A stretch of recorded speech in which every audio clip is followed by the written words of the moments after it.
Di sebuah perumahan elit di Jakarta Selatan, berdirilah rumah modern 2 lantai dengan taman kecil di depannya. Setiap pagi, tetangga melihat Laras Ayuningtyas keluar dengan mobil putihnya, tampil modis dengan kacamata hitam dan tas bermerek. Ia selalu tersenyum, seolah hidupnya sempurna.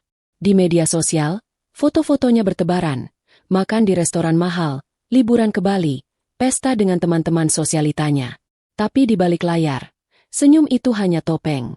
Sebelum lanjut, coba tuliskan di kolom komentar kamu dari daerah mana. Karena kisah ini akan membuatmu berpikir 2 kali sebelum menilai kehidupan orang lain hanya dari apa yang terlihat. Dengarkan sampai akhir, sebab kejutan di cerita ini akan membuatmu tak percaya pada apa yang disebut hidup sempurna. Rendra Pratama, suaminya, adalah pria tenang yang lebih sering menghabiskan waktu di kantor digital printing miliknya. Usahanya terus berkembang, kliennya banyak, tapi bagi Laras, Rendra sudah tidak menarik lagi. Menurutnya, Rendra terlalu sibuk, terlalu serius, dan kurang romantis. Malam itu, Laras duduk di ruang makan, memainkan ponselnya sementara Rendra baru pulang. "Maaf, aku agak malam. Tadi ada klien baru yang mau cetak banner dalam jumlah besar," ucap Rendra dengan nada lembut. Laras tidak menatapnya, hanya menjawab singkat, "Aku sudah makan." Rendra mengangguk pelan, lalu berjalan menuju kamar, tanpa komentar. Ia tahu, istrinya sedang menjauh. Tapi ia tidak ingin memperkeruh suasana. Setiap hari terasa sama. Laras lebih sering pergi bersama teman-teman arisannya daripada duduk berbincang dengan suaminya. Di media sosial, ia menulis caption manis seperti, "Bersyukur atas hidup yang indah," padahal hatinya hampa. Suatu sore, Laras berbincang dengan sahabatnya, Tania, di kafe langganan mereka di Kemang. "Tania, kadang aku merasa bosan. Hidupku datar banget." "Rendra baik sih, tapi ya begitu-begitu aja. Aku butuh sesuatu yang baru," katanya sambil mengaduk kopi dingin. Tania tersenyum sinis. "Kamu butuh hiburan, Las. Jangan terus di rumah. Cowok baik kadang bikin kita lupa rasanya diperhatikan." Ucapan itu menancap di kepala Laras. Ia tak sadar, pikirannya mulai melayang ke masa lalu. Malamnya, Laras membuka akun media sosial lamanya, sekadar nostalgia. Ia men-scroll foto-foto lama saat SMA, lalu berhenti pada satu nama, Riko Hanafiah. Mantan pacarnya dulu. Pria dengan senyum percaya diri dan gaya hidup glamor yang kini sukses menjalankan bisnis event organizer. Laras melihat foto-fotonya di Instagram, dengan caption motivasi dan foto di depan mobil sport. Hatinya bergetar. Sementara itu, di kantor, Rendra masih bekerja lembur. Nadia, asistennya yang setia, menyodorkan berkas. "Pak, ini laporan bulan ini. Semua omzet meningkat." Rendra tersenyum kecil. "Terima kasih, Nat. Kamu memang selalu cepat tanggap." Nadia menatap Rendra dengan tatapan simpati. Ia tahu, di balik ketenangan itu, Rendra sedang menahan kecewa terhadap rumah tangganya. Malam kian larut. Laras tertidur dengan ponsel di tangan, masih terbuka pada profil Riko. Di sisi lain, Rendra berdiri di balkon, memandang langit Jakarta yang gelap. Ia menarik napas panjang. "Kalau memang ini ujian, semoga aku kuat," gumamnya pelan. Rumah besar itu tampak sunyi. Dua hati yang dulu saling mencintai kini hidup dalam dunia masing-masing. Dunia yang terlihat sempurna di luar, tapi sebenarnya mulai retak di dalam. Dan tanpa disadari Laras, sebuah pesan dari masa lalu sedang menunggu untuk mengetuk pintu hatinya kembali. Sebuah pesan yang akan mengubah segalanya. Pagi itu, Laras duduk di ruang tamu dengan laptop di pangkuannya, membuka email sambil menyeruput kopi. Notifikasi media sosial berbunyi, sebuah undangan reuni SMA muncul di grup lama mereka. Laras tersenyum kecil, bukan karena rindu teman-temannya, tapi karena satu nama yang tiba-tiba muncul di kolom komentar, Riko Hanafiah. Riko menulis, "Gak sabar ketemu teman-teman lama, terutama yang dulu sering ngalahin aku pas lomba basket." Laras tertawa pelan. Ia ingat betapa dulu Riko sering kalah dalam hal apapun, tapi selalu punya cara untuk membuat orang tertarik padanya. Ia mengetik komentar singkat. "Wah, lama banget gak ketemu. Kamu masih suka olahraga, Riko?" Tak lama, pesan pribadi masuk. "Masih dong, Las. Tapi sekarang lebih sibuk ngatur event daripada main." Kamu masih di Jakarta?" Laras menatap layar lama. Senyumnya tumbuh pelan. Ada sesuatu di nada pesan itu yang membuat hatinya bergetar, seperti masa lalu yang kembali membuka pintunya. Ia mengetik balasan hati-hati. Masih. Aku di Jakarta Selatan sekarang. Kamu gimana? Balasan Riko datang cepat. Lagi sibuk juga. Tapi kalau kamu sempat, mungkin kita bisa ngopi bareng. Sekadar nostalgia. Kata nostalgia itu membuat dada Laras hangat.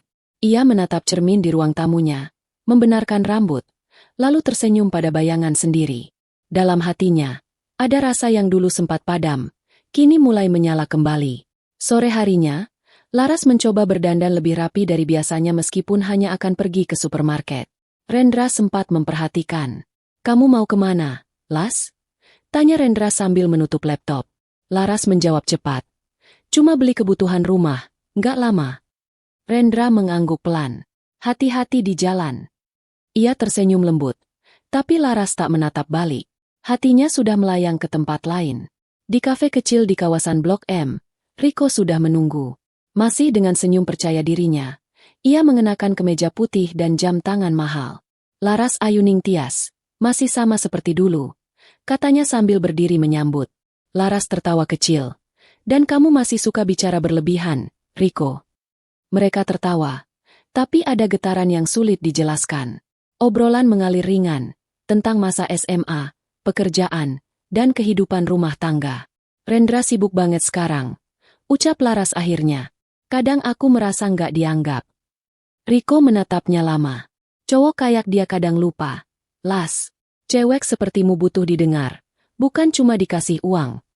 Kata-kata itu seperti racun manis yang perlahan masuk ke dalam hati Laras. Ia tahu seharusnya berhenti di situ, tapi Riko selalu punya cara membuatnya merasa spesial. Malamnya, Laras tiba di rumah. Rendra sudah tertidur di ruang kerja dengan laptop masih menyala. Di layar terlihat file proyek besar yang sedang ia kerjakan. Laras menatapnya sejenak, lalu mematikan lampu ruangan itu pelan-pelan. Di kamarnya, ia membuka ponsel lagi. Ada satu pesan masuk dari Riko. Senang banget bisa ketemu kamu hari ini. Rasanya seperti balik ke masa muda. Jari Laras gemetar sejenak sebelum membalas. Aku juga, Riko. Senang ketemu kamu lagi. Dari balik pintu kamar kerja, Nadia mengetuk pelan dan mengintip. Ia datang untuk menyerahkan laporan lembur. Melihat Rendra tertidur, ia menutup pintu kembali, lalu menatap layar ponselnya sendiri. Ada notifikasi foto yang baru saja diunggah Laras. Kopi sore yang penuh kenangan. Nadia mengerutkan dahi. Ia mulai merasa sesuatu tidak beres. Beberapa hari berlalu, Laras dan Riko semakin sering berkomunikasi. Kadang lewat pesan singkat, kadang lewat telepon malam hari saat Rendra sudah terlelap. Riko mulai memanggilnya dengan nada lembut. Seperti dulu. Las, kamu masih seperti dulu.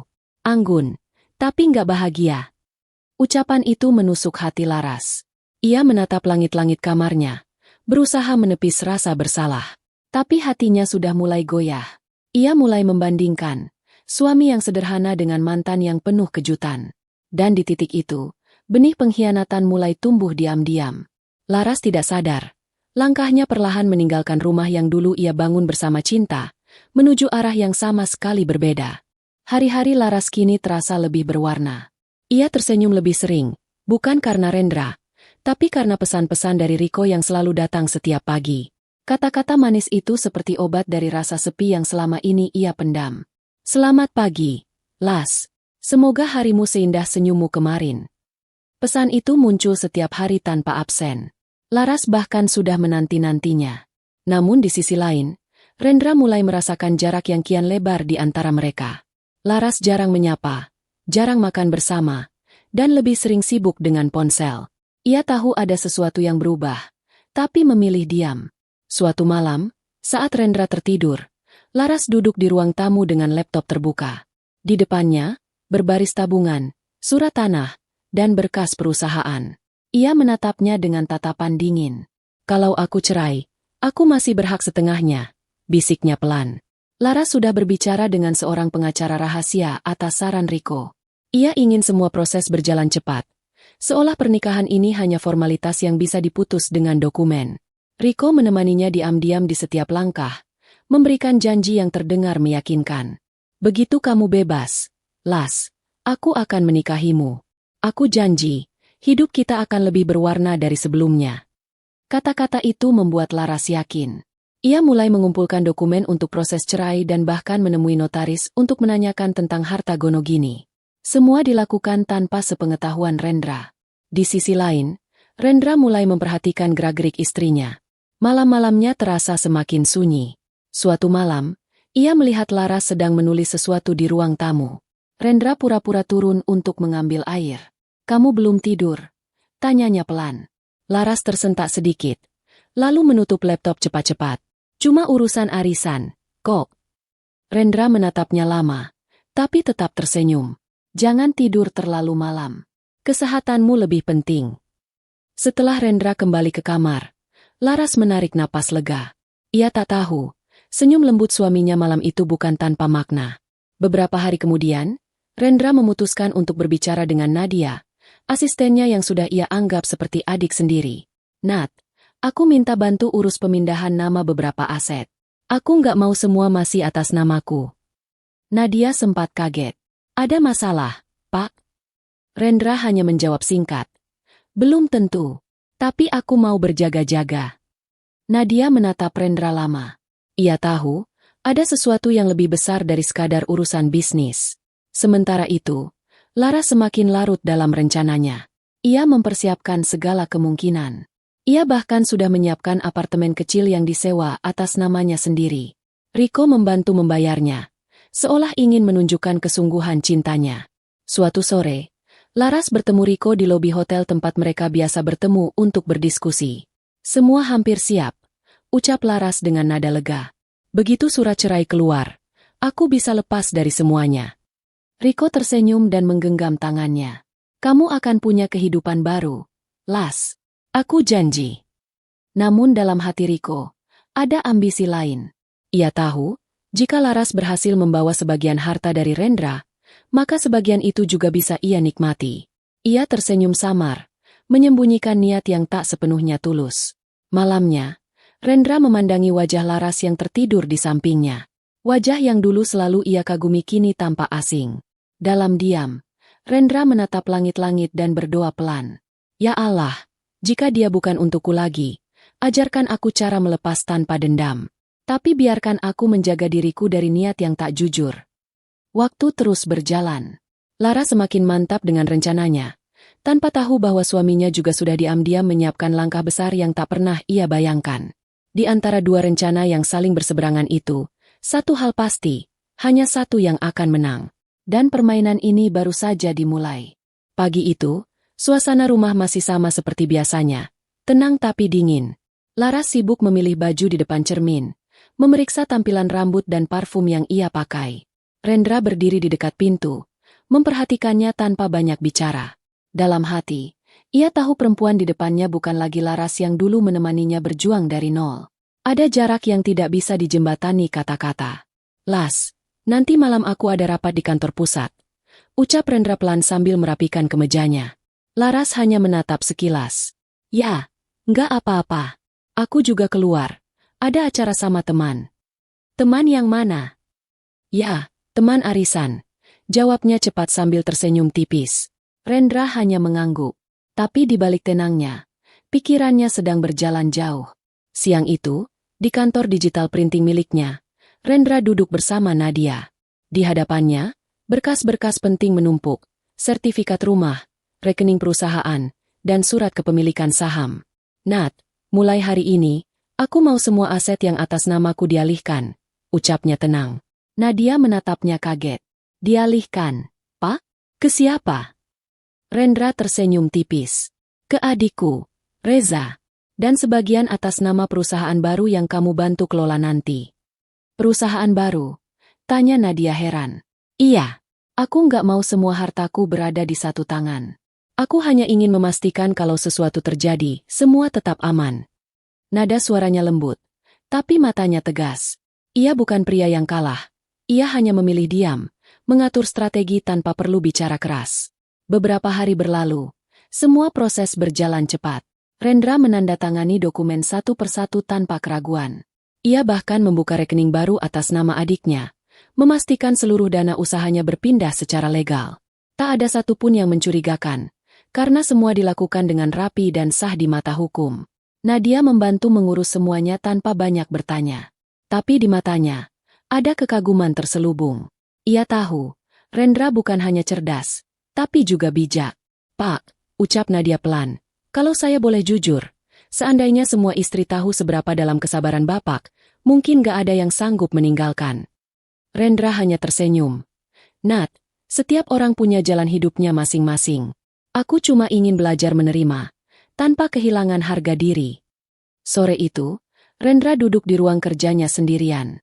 Ia menatap foto pernikahan mereka yang tergantung di dinding. Senyuman Laras di foto itu tampak tulus, tapi kini hanya menjadi kenangan pahit. Dengan napas berat, ia menurunkan bingkai itu dan meletakkannya di dalam laci. "Cinta kadang gak butuh pembalasan. Tapi aku tak akan biarkan ketulusanku diinjak-injak," bisiknya pelan. Sementara itu, Laras sedang duduk bersama Riko di restoran mewah di bilangan Senopati. Mereka tertawa, saling bertukar pandang, dan berbicara tentang masa depan. "Begitu semua selesai, aku mau kamu tenang aja, Las," kata Riko sambil memegang tangan Laras. "Aku udah siapkan segalanya. Hidup kita bakal jauh lebih baik." Laras tersenyum, merasa aman dalam buayan janji itu. Namun tanpa ia tahu, di saat yang sama, Rendra telah menyelesaikan langkah terakhirnya. Ia menutup semua celah yang bisa digunakan siapapun untuk mengambil haknya. Malam menjelang. Rendra pulang lebih awal dari biasanya. Ia melihat Lara sedang sibuk di dapur, bukan karena ingin memasak, tapi sedang menelepon seseorang dengan nada lembut. Begitu menyadari kehadiran suaminya, Laras buru-buru mematikan telepon. "Siapa tadi?" tanya Rendra pelan. Laras tersenyum gugup. "Tania, bahas arisan besok." Rendra mengangguk pelan, lalu berjalan ke kamar tanpa komentar. Tapi di matanya, tersimpan sesuatu, bukan amarah, melainkan kesadaran bahwa cinta yang ia rawat kini hanya tinggal nama. Malam itu, Laras tidur dengan perasaan lega. Ia merasa semua berjalan sesuai rencana. Tapi Rendra, yang berbaring di sisi ranjangnya, hanya menatap langit-langit kamar dengan tatapan kosong. Ia sudah tahu arah cerita ini akan berakhir. Dan ketika saat itu tiba, ia tak akan marah. Karena ia sudah lebih dulu menyiapkan jalan untuk melindungi dirinya dari pengkhianatan. Langit Jakarta di luar sana tampak pekat. Tapi di dada Rendra, ada cahaya kecil yang tetap menyala. Cahaya itu bernama keikhlasan. Dan dari situlah kekuatan balas dendam yang elegan mulai tumbuh. Pagi itu, aroma kopi memenuhi ruang makan. Rendra duduk di meja dengan pakaian kerja rapi, menatap secangkir kopi yang mulai dingin. Di hadapannya, Laras menurunkan amplop coklat bersegel. Tangannya sedikit gemetar, tapi wajahnya tampak tenang. "Rendra," ucapnya pelan, "aku sudah lama mikir. Mungkin kita memang udah nggak cocok lagi." Rendra menatapnya dalam diam. Ia tahu kalimat itu akan datang cepat atau lambat. Laras melanjutkan dengan nada yakin. "Aku udah siapkan semua berkas. Surat cerai ini tinggal kamu tanda tangani. Aku cuma mau kita selesai baik-baik." Rendra tidak langsung menjawab. Ia mengangkat cangkirnya, menyesap kopi pelan, lalu menatap istrinya. "Kalau itu yang kamu mau, aku akan tanda tangani," katanya lembut. "Tapi aku cuma minta satu hal, Las. Jangan menyesal dengan pilihanmu." Laras terdiam sejenak, tapi kemudian tersenyum kecil. "Aku yakin ini yang terbaik. Aku capek hidup di rumah ini. Aku butuh kebebasan." Rendra hanya mengangguk pelan. Ia mengambil amplop itu, menandatangani dokumen tanpa banyak kata. Laras menatapnya dengan rasa puas yang nyaris tak disembunyikan. Di dalam hatinya, ia yakin semua akan berjalan sesuai rencana. Ia akan mendapat setengah dari harta mereka, dan bisa memulai hidup baru bersama Riko. Beberapa hari kemudian, Laras duduk di ruang notaris bersama pengacaranya. Raut wajahnya tenang, bahkan sedikit tersenyum. Ia sudah membayangkan kehidupan barunya, mungkin pindah ke kota lain, mungkin juga menikah kembali. Namun, senyum itu perlahan memudar ketika pengacara menatapnya dengan ekspresi bingung. "Bu Laras, ada yang perlu saya jelaskan," ucap sang pengacara ragu-ragu. "Dari hasil penelusuran kami, semua aset atas nama suami Anda sudah tidak terdaftar lagi sebagai milik beliau." Laras mengerutkan dahi. "Maksudnya? Rumah, mobil, saham perusahaan, bahkan rekening usaha. Semuanya sudah dialihkan ke nama lain sejak beberapa bulan lalu." Jadi secara hukum, Anda tidak berhak atas apapun. Wajah Laras langsung pucat. Tidak mungkin. Itu semua harta bersama. Aku punya hak setengahnya. Sang pengacara menatapnya iba. Kalau peralihan itu dilakukan sebelum proses cerai dimulai dan secara sah, maka harta itu bukan termasuk harta Gonogini. Semua sudah sah secara hukum, Bu. Laras terdiam. Dunia seolah berhenti. Ia menggenggam tasnya erat, mencoba memahami apa yang baru saja ia dengar. Tidak mungkin. Rendra tahu. Gumamnya pelan. Sore harinya, Laras menelepon Riko dengan nada panik. Riko, semua harta udah dipindahkan. Aku nggak dapat apa-apa. Kamu harus bantu aku. Namun, suara Riko terdengar dingin di ujung telepon. Tenang aja, Las. Aku bakal bantu. Tapi sekarang aku lagi sibuk banget. Nanti kita bahas lagi, ya? Klik. Telepon terputus. Laras menatap layar ponselnya lama. Ia merasa seolah dunia runtuh menimpanya. Pria yang ia percaya kini mulai menjauh. Dan suami yang ia tinggalkan justru melangkah tanpa amarah. Tapi dengan kemenangan yang tenang. Malam itu, Rendra kembali ke rumah untuk mengambil beberapa barang pribadinya. Laras berdiri di depan pintu, menatapnya dengan mata berkaca. Kamu sudah tahu dari awal, ya? Suaranya bergetar. Rendra menatapnya tenang. Aku tahu sejak kamu mulai berbohong. Tapi aku memilih diam.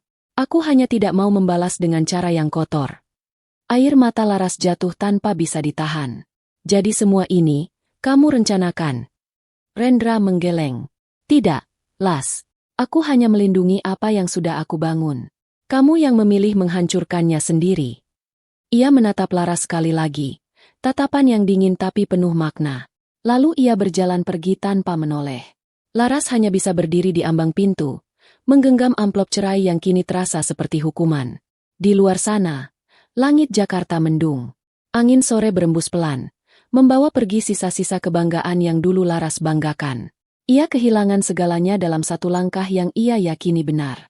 Dan di kejauhan, di balik keheningan, ada sosok yang tersenyum tenang, bukan karena dendam, tapi karena keadilan sudah berjalan dengan caranya sendiri. Hari itu, ruang sidang di Pengadilan Agama Jakarta Selatan terasa tegang. Di barisan depan, Laras duduk dengan wajah pucat, mengenakan blazer krem dan riasan minimalis. Di sampingnya, sang pengacara berbisik pelan, memberi semangat yang bahkan ia sendiri tidak yakin bisa dipegang. Di seberang ruangan, Rendra duduk tenang. Setelan hitamnya rapi, wajahnya datar, dan tatapannya lurus ke depan. Ia tidak lagi tampak seperti pria yang patah hati, melainkan seseorang yang sudah berdamai dengan segalanya. Di belakangnya, Nadia duduk mendampingi, memegang map berisi dokumen penting. Ketika hakim membuka sidang, suasana langsung hening. Baik, kita lanjutkan perkara gugatan cerai antara Ibu Laras Ayuning Tias dan Bapak Rendra Pratama, ucap hakim dengan suara tegas. Pihak penggugat menuntut pembagian harta bersama. Benar begitu. Laras menatap hakim dan menjawab dengan nada mantap. Benar, Yang Mulia. Selama ini semua harta kami bangun bersama. Saya hanya menuntut hak saya sebagai istri. Hakim mengangguk. Baik, pihak tergugat. Apakah ada tanggapan? Rendra berdiri pelan.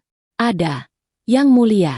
Semua harta yang disebutkan sudah bukan atas nama saya sejak 6 bulan lalu, jauh sebelum gugatan ini diajukan.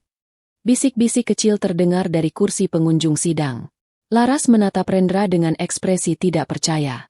Kamu sengaja, ya? Rendra hanya menatapnya sebentar sebelum menoleh ke hakim. Saya tidak sengaja.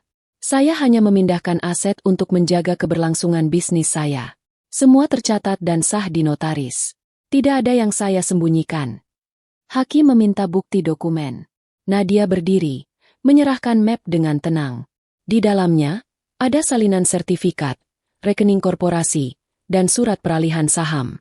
Semua lengkap dan legal. Hakim membolak-balik lembaran itu, lalu mengangguk pelan. Semua dokumen ini sah. Pindah tangan dilakukan sebelum tanggal gugatan. Artinya, tidak termasuk harta bersama, ucap hakim. Laras membeku. Tangannya mencengkeram meja kuat-kuat. Tapi Yang Mulia, kami masih menikah saat itu. Itu tetap harta bersama. Teriaknya dengan suara bergetar. Hakim menggeleng tegas. Tidak, Ibu Laras.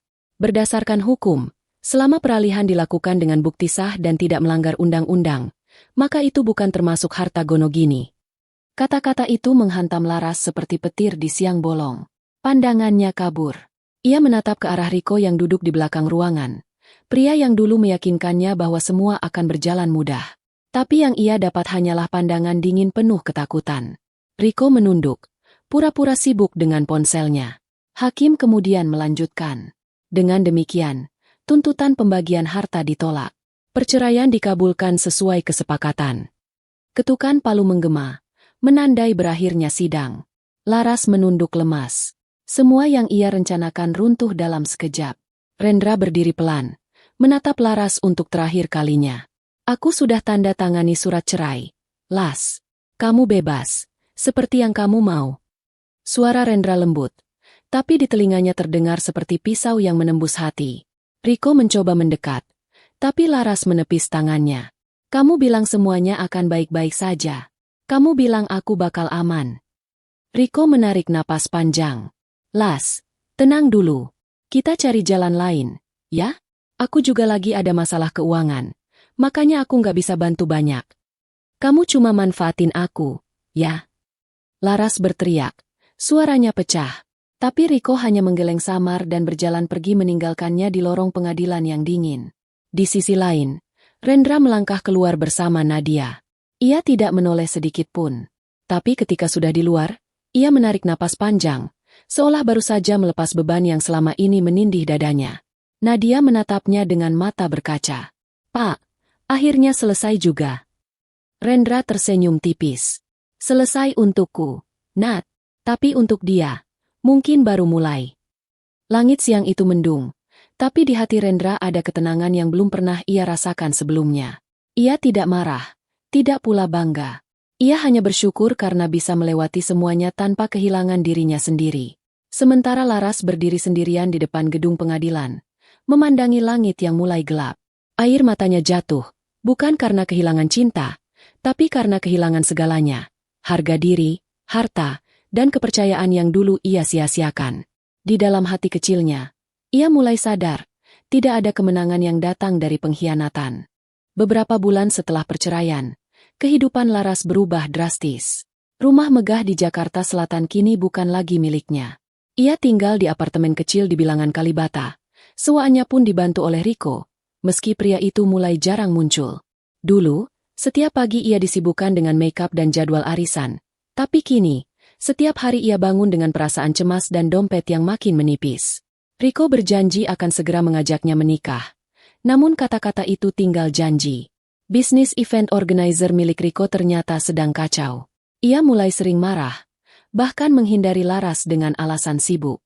Suatu malam, saat Laras menunggu di apartemen dengan meja makan yang sudah ia siapkan rapi, Riko datang dengan wajah muram. Las, aku nggak bisa terus begini, katanya tanpa basa-basi. Laras menatapnya tak percaya. Maksud kamu apa? Aku lagi banyak utang. Semua job gagal. Aku butuh waktu buat ngurus semuanya. Terus aku harus gimana? Kamu janji mau nikahin aku. Riko berdiri, meraih jaketnya. Kita butuh jarak dulu. Laras menahan air mata. Riko, jangan pergi. Tapi pria itu sudah keluar tanpa menoleh. Malam itu, Laras menangis sampai pagi. Dalam kesunyian, ia baru menyadari betapa bodohnya ia telah menghancurkan hidupnya sendiri. Sementara itu, berita tentang Riko mulai tersebar. Ia ditangkap polisi karena kasus penipuan dana proyek event besar. Beberapa minggu kemudian, Laras datang ke kantor lama Rendra, hanya untuk melihat dari jauh. Dari luar kaca, ia melihat Rendra berjalan keluar bersama Nadia. Mereka tampak bahagia dan saling tertawa kecil. Hati Laras perih, bukan karena cemburu, tapi karena sadar, pria yang dulu ia rendahkan justru hidup lebih tenang tanpa dirinya. Rendra kini tampak berbeda. Ia bukan lagi pria yang tertekan oleh rumah tangga yang dingin. Perusahaannya berkembang pesat, dan sosok Nadia kini selalu ada di sisinya, bukan sebagai karyawan, tapi sebagai seseorang yang memahami luka-lukanya tanpa banyak bicara.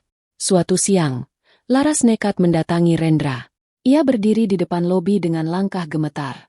Ketika Rendra keluar, pandangan mereka bertemu. Rendra, suara Laras pelan, penuh ragu. Aku cuma mau minta maaf. Aku, Salah. Rendra menatapnya lama, lalu mengangguk pelan. Aku sudah memaafkanmu, Las. Bahkan sebelum kamu datang hari ini. Laras menunduk. Air matanya menetes. Aku cuma ingin tahu, kamu bahagia sekarang? Rendra tersenyum lembut. Aku tidak mencari kebahagiaan dari siapapun lagi. Aku menemukannya di ketenangan. Laras tak bisa berkata apa-apa. Rendra melangkah pergi, meninggalkannya di bawah bayangan gedung tinggi yang dulu menjadi lambang kesuksesan mereka berdua. Kini, semua hanya kenangan yang menyesakkan dada. Hari berganti minggu. Laras hidup sederhana, menjual sebagian barang berharganya untuk bertahan. Ia mencoba melamar pekerjaan, tapi tak ada yang menerima. Beberapa teman sosialitanya dulu bahkan pura-pura tidak mengenalnya. Suatu malam, saat hujan deras mengguyur Jakarta, Laras duduk di halte, tubuhnya menggigil. Di tangannya, ia menggenggam foto lama, foto pernikahannya dengan Rendra. Ia menatap gambar itu lama, lalu tersenyum pahit. Harusnya aku nggak pergi waktu itu, bisiknya lirih. Dari kejauhan, lampu jalan memantulkan bayangan seorang perempuan yang dulu anggun dan dipuja. Kini hanya sisa dari kesombongan yang runtuh oleh karma. Sementara di tempat lain, Rendra sedang makan malam bersama Nadia di sebuah restoran sederhana. Ia tampak bahagia, bukan karena kaya raya, tapi karena hidupnya tenang dan damai. Terima kasih ya, Nat, ucap Rendra lembut. Kamu datang di saat aku nyaris kehilangan arah. Nadia tersenyum. Tuhan tahu kapan harus mengirim seseorang untuk menenangkan hati yang lelah. Rendra menatapnya dengan rasa syukur yang dalam. Dalam hatinya, ia tahu, kadang, kehilangan bukan hukuman, tapi jalan untuk menemukan sesuatu yang jauh lebih tulus. Dan di akhir cerita ini, Laras belajar dengan cara paling pahit, bahwa cinta dan kesetiaan bukan hal yang bisa diuji demi gengsi atau harta. Dari kisah ini kita belajar ketika kesetiaan dibalas dengan pengkhianatan, Tuhan punya cara elegan untuk menegakkan keadilan. Sebab, yang dibangun dari kebohongan akan runtuh, sementara yang lahir dari keikhlasan akan tumbuh menjadi kebahagiaan sejati.